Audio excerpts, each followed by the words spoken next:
नमस्कार दोस्तों, welcome back to our channel. तो देखिए, हम JKPSC 10+2 एग्जाम के पॉलिटिकल साइंस पेपर के लिए कुछ इंपॉर्टेंट क्वेश्चंस को डिस्कस कर रहे हैं और इस सीरीज में हम टोटल 1000 क्वेश्चंस को डिस्कस करेंगे। ऑलरेडी हम 400 प्लस क्वेश्चंस को डिस्कस कर चुके हैं। तो अगर आप पहले वाले वीडियोस नहीं देखे हैं तो चैनल पर जाकर देख सकते हैं। आज हम आगे की क्वेश्चंस को देखने वाले हैं। तो वीडियो शुरू करने से पहले एक इम्पोर्टेंट इन्फॉर्मेशन, अगर आप अपने प्रिपरेशन को और भी ज़्यादा मजबूत करना चाहते हैं और अपने कंसेप्चुअल क्लैरिटी लाना चाहते हैं तो आप हमारे JKPSC 10+2 लेक्चरशिप कोर्स को बाय कर सकते हैं। इससे आपके प्रिपरेशन बहुत अच्छा हो जाएगा और सबसे इम्पोर्टेंट बात, हमारे कोर्स UGC नेट कोर्स के साथ अलाइन है, तो आपको UGC नेट प्रिपरेशन में भी मदद मिल जाएगा। कोर्सेज के लिए आप हमारे ऐप और वेबसाइट पढ़ो तो ऐसे विजिट कर सकते हैं और अगर आप अभी ये कोर्स को बाय करते हैं और अर्ली 25 कूपन कोड को यूज करते हैं तो आपको 25% ऑफ मिलेगा। और ऐप पर टेस्ट सीरीज भी अवेलेबल है, अगर आप चाहे तो टेस्ट सीरीज भी बाय कर सकते हैं। और ये जो वीडियो है, इस वीडियो के PDF भी आपको हमारे ऐप पर फ्री PDF सेक्शन में मिल जाएंगे। तो चलिए वीडियो को शुरू करते हैं। तो देखिए, first question, the constituent assembly first met on. तो कब कॉन्स्टिट्यूएंट असेंबली का फर्स्ट बैठक हुआ था? 26 जनवरी 1950 को, 9 दिसंबर 1946 को, 15 अगस्त 1947 को या फिर 26 नवंबर 1949 को। तो इसका जो करेक्ट आंसर है वो है ऑप्शन नंबर बी, 9 दिसंबर 1946 को कॉन्स्टिट्यूएंट असेंबली की फर्स्ट बैठक हुआ था। नेक्स्ट क्वेश्चन क्या है?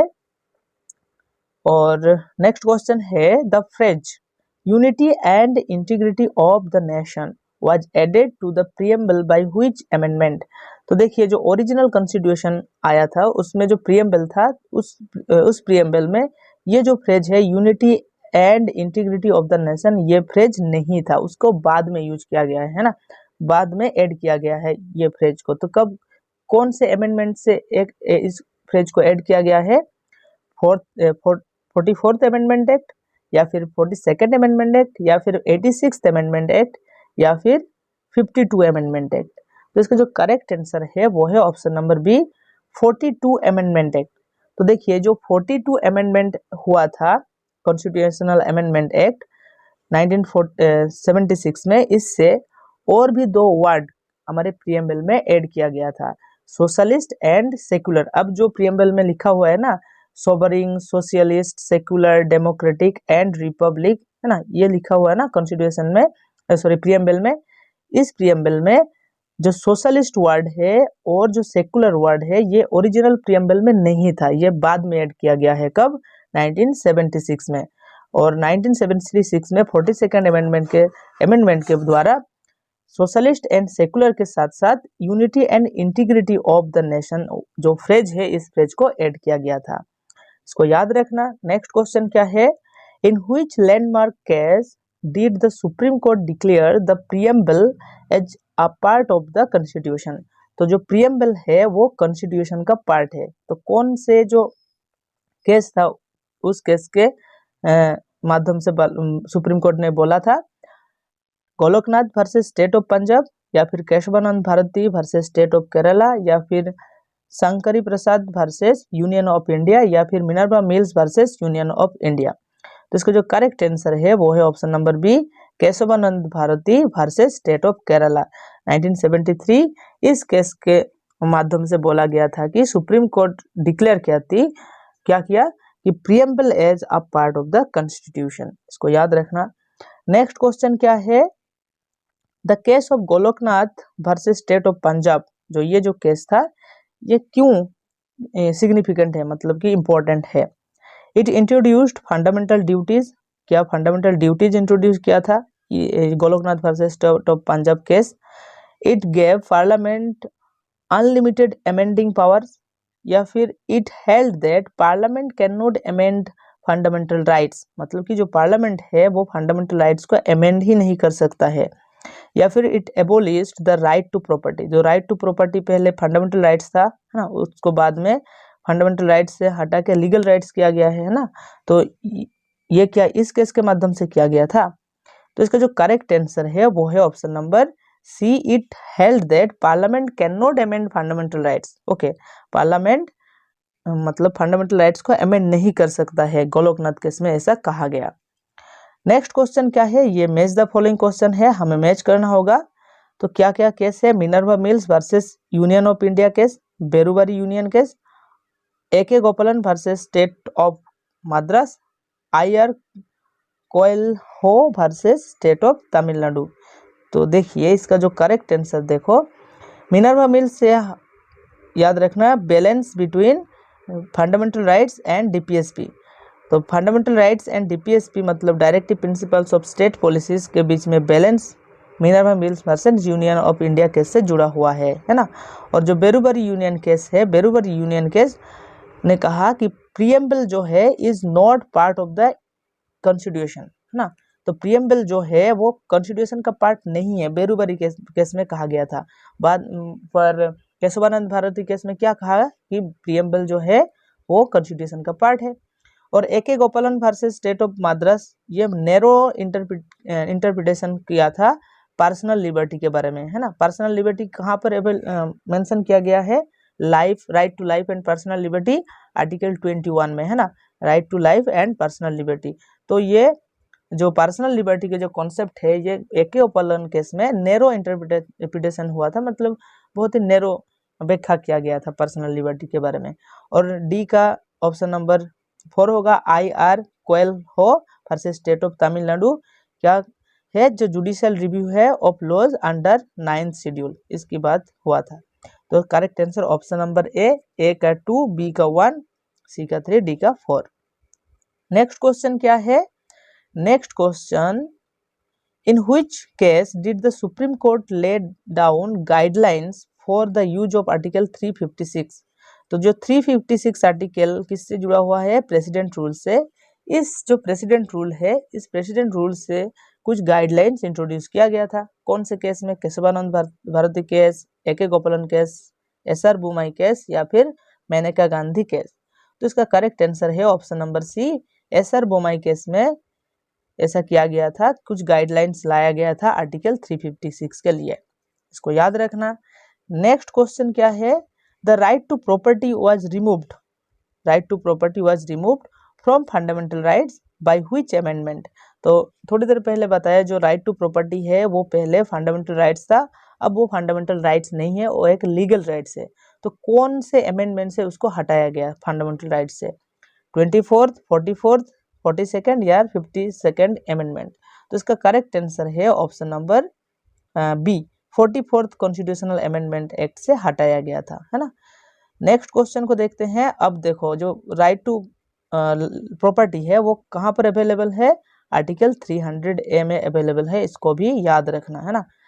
पार्ट 3 में, पहले तो पार्ट 3 किससे डील करता है, पार्ट 3 इंडियन कॉन्स्टिट्यूशन में फंडामेंटल राइट से डील करता है, और पार्ट 4 DPSP से, है ना।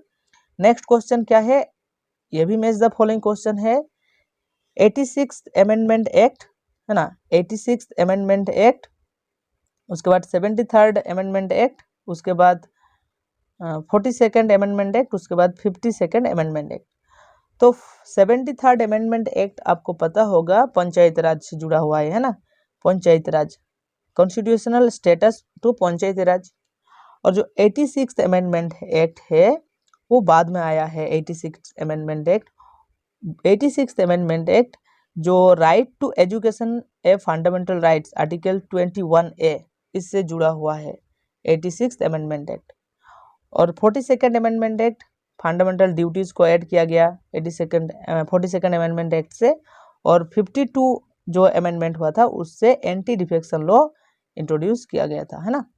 तो डी का 4। तो इसका करेक्ट आंसर है ऑप्शन नंबर ए।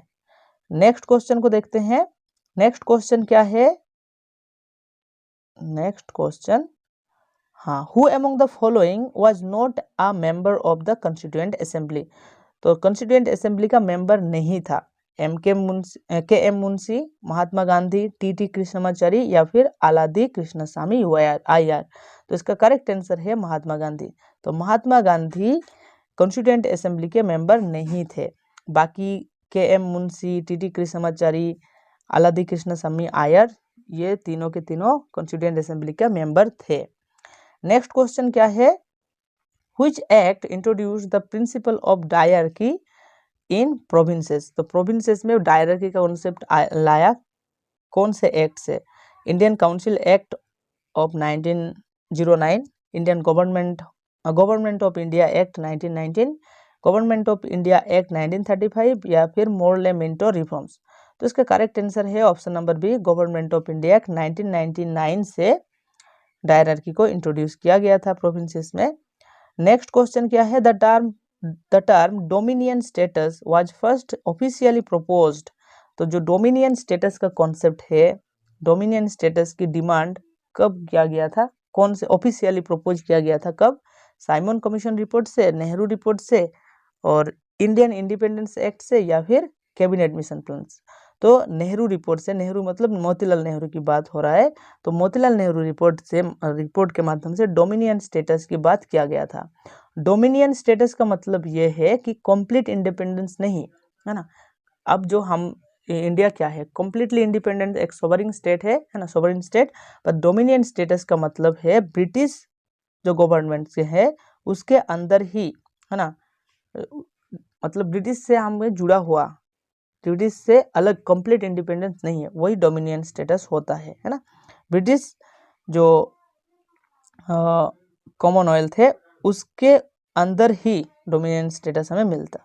तो ये नेहरू रिपोर्ट था, नेहरू रिपोर्ट 1928 याद रखना। नेक्स्ट क्वेश्चन क्या है, which fundamental right is available only to citizens and not to foreigners. मतलब कुछ जो फंडामेंटल राइट्स होते हैं हमारे कॉन्स्टिट्यूशन में वो दोनों को मिलता है, फॉरेनर्स को भी और सिटीजन्स को भी, बट कुछ कुछ फंडामेंटल राइट्स है जो सिर्फ और सिर्फ सिटीजन्स को ही मिलता है ना।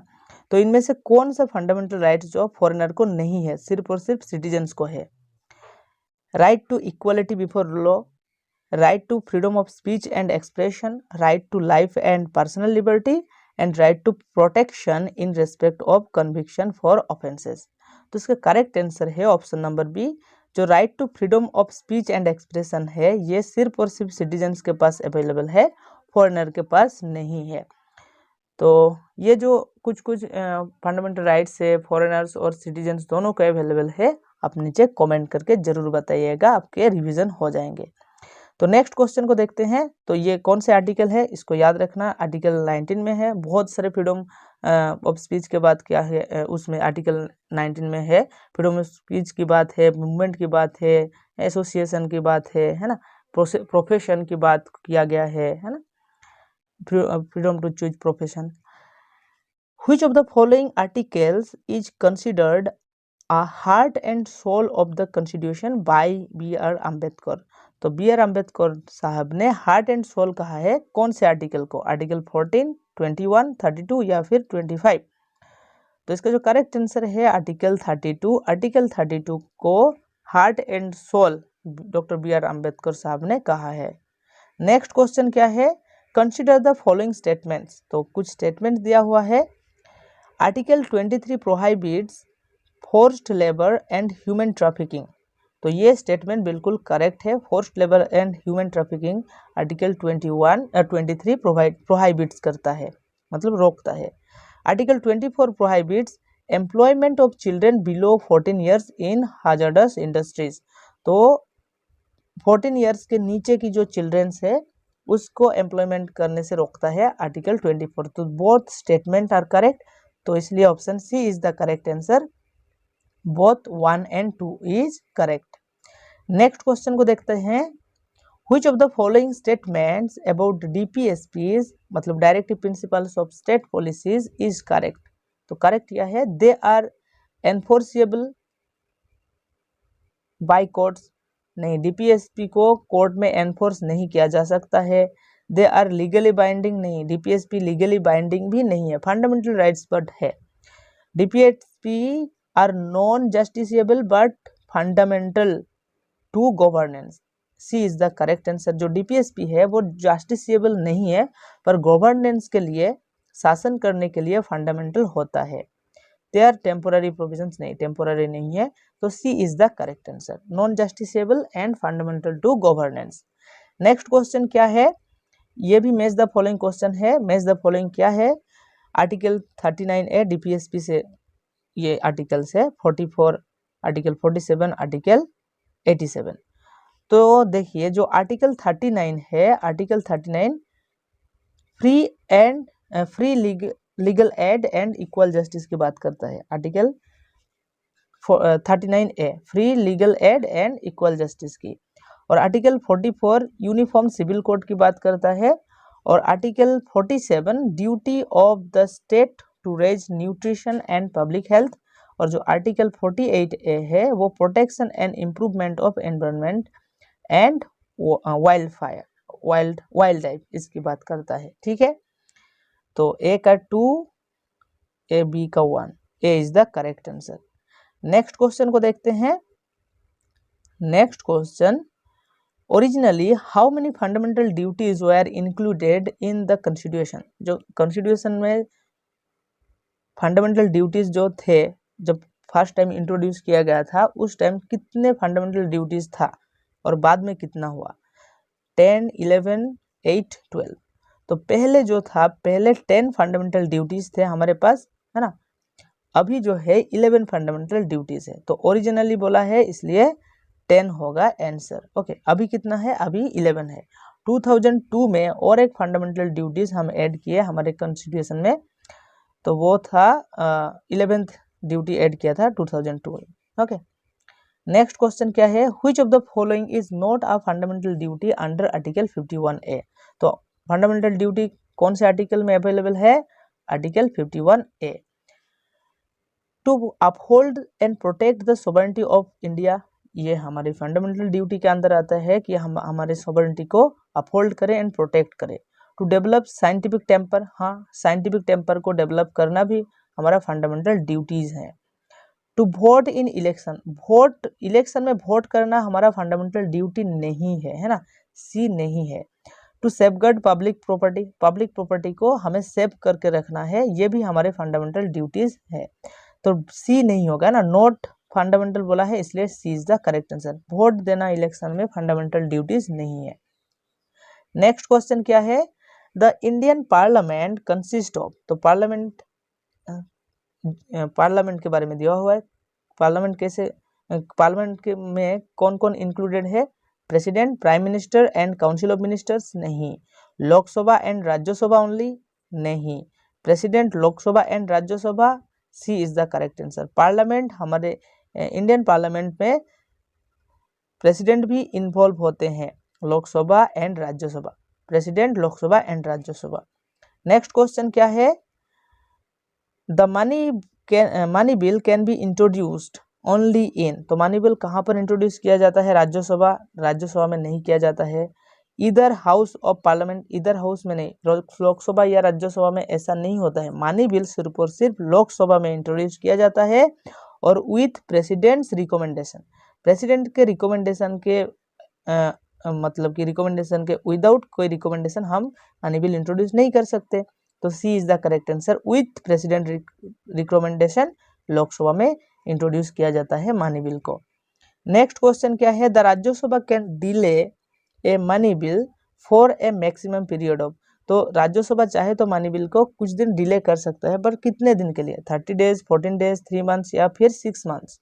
तो इसका जो करेक्ट आंसर है वो है ऑप्शन नंबर बी, 14 डेज के लिए डिले कर सकते हैं, उससे ज्यादा नहीं राज्यसभा। ठीक है, कंसीडर द फॉलोइंग स्टेटमेंट्स, तो कुछ स्टेटमेंट दिया हुआ है। Rajya Sabha is a permanent body that can not be dissolved, Rajya Sabha एक परमानेंट बॉडी होता है ना, जैसे लोकसभा परमानेंट बॉडी नहीं होता है, हर 5 साल या फिर बीच में ही डिसॉल्व किया जा सकता है लोकसभा को, पर राज्यसभा को डिसॉल्व नहीं किया जा सकता, मतलब ए करेक्ट होगा।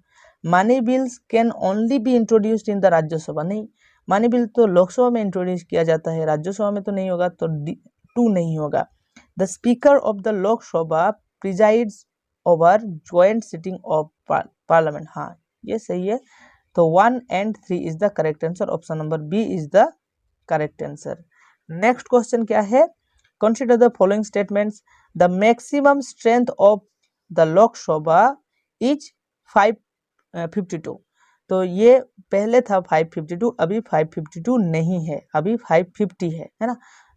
जो 2 एंग्लो इंडियंस जो नॉमिनेट करते थे प्रेसिडेंट साहब, उसको अब हम मतलब नहीं है, ये प्रोविज़न नहीं है, तो 2 नॉमिनेटेड मेंबर नहीं होगा तो 550 होगा, तो ये गलत है अभी के हिसाब से। The president is a part of the parliament, president तो पार्लियामेंट के पार्ट होते हैं। The vice president of India is the ex officio chairman of the Rajya Sabha. हाँ, जो वाइस प्रेसिडेंट होता है वो राज्यसभा के एक्स ऑफिशियो चेयरमैन होते हैं। तो 1 नहीं होगा, 2 and 3 is the correct answer. Option number B is the correct answer. Okay, next question क्या है? Consider the following statements.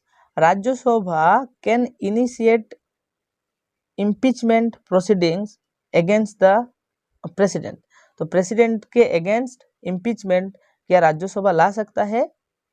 The Lok Sabha alone can pass a no confidence motion against the council of minister. क्या Lok Sabha Elon, Lok Sabha ही मतलब राज्यसभा के अलावा खुद ही मतलब लोकसभा कर सकता है कि नो कॉन्फिडेंस मोशन ला सकता है क्या? या फिर the speaker of Lok Sabha can vote in the first instance as well as in case of a tie.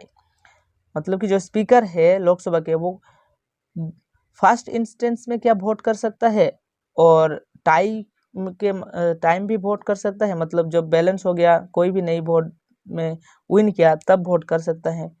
तो देखिए इसका जो करेक्ट आंसर होगा ना वो option number 2, Lok Sabha alone can pass no confidence motion against the council of minister. तो देखिए speaker सिर्फ और सिर्फ टाई के टाइम वोट करता है, फर्स्ट इंस्टेंस में वोट नहीं करता है। और राज्यसभा कैन नॉट इनिशिएट, है ना, इनिशिएट नहीं कर सकता है इम्पीचमेंट प्रोसीडिंग्स को प्रेसिडेंट के खिलाफ। तो 2 is the correct answer, only 2। Next question, consider the following statements. Rajya Sabha members are elected by the people through direct elections. तो राज्यसभा के जो मेंबर्स है वो डायरेक्ट इलेक्शन से इलेक्ट नहीं होते हैं, इनडायरेक्ट से होते हैं, है ना। The council of ministers is collectively responsible to the Rajya Sabha. Rajya Sabha के ऊपर रिस्पॉन्सिबल नहीं होते हैं, लोकसभा के ऊपर रिस्पॉन्सिबल होते हैं। The maximum term of Lok Sabha is 5 years unless dissolve earlier. हाँ, 3 इज द करेक्ट, कि लोकसभा के जो टर्म है वो 5 year के लिए होता है और उसके बीच में भी डिजॉल्व हो सकता है। तो B is only is the correct answer. तो इसके साथ ही क्वेश्चन खत्म होता है। तो अगर वीडियो अच्छा लगा तो एक लाइक एंड कमेंट कर दीजिएगा और चैनल को सब्सक्राइब कर दीजिएगा फॉर मोर वीडियोस। एंड इस वीडियो के पीडीएफ के लिए हमारे ऐप पढ़ो तो ऐसे डाउनलोड कर लीजिएगा, फ्री पीडीएफ सेक्शन में आपको मिल जाएगी ये पीडीएफ। और कोर्सेज के लिए भी आप हमारे ऐप पढ़ो तो ऐसे पर जा सकते हैं।